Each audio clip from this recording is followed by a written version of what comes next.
Hip replacement, the operation. Hi, I'm Dr. Larry Johnson of Merrimack Orthopedic Associates in North Chelmsford, Massachusetts, and I operate at Lowell General Hospital. I'm an orthopedic surgeon who's been board certified for 30 years. One of my favorite operations is doing the hip replacement because it's such a successful operation. Over 600,000 people a year are receiving this operation. So basically a hip replacement operation is performed by resurfacing the socket of the pelvis and putting in a new femoral component of a diseased femoral head. So basically what we're doing is putting a socket in, which on the outer surface is titanium, which goes into the socket, and bone loves to grow under titanium. We also have these holes here where we get immediate fixation by putting in a couple of screws to fix it.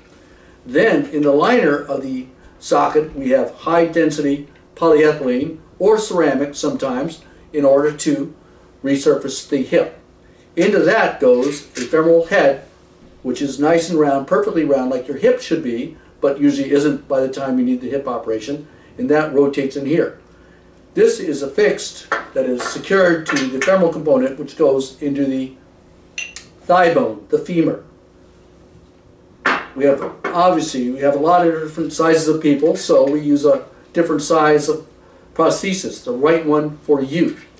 So we put this on and we find out making sure that it fits just right. If it doesn't, we may change the head size up or down a millimeter or two, or the size of the prosthesis up or down a millimeter or two.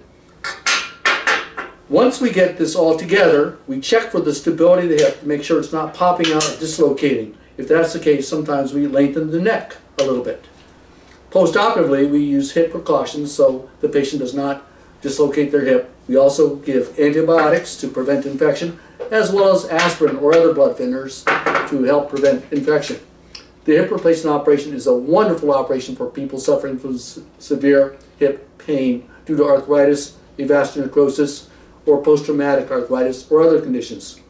If you're interested in learning more about this with me, please call me at Merrimack Orthopedics. The phone number there is 978-275-9650. I'm Dr. Larry Johnson. I'll be glad to help you.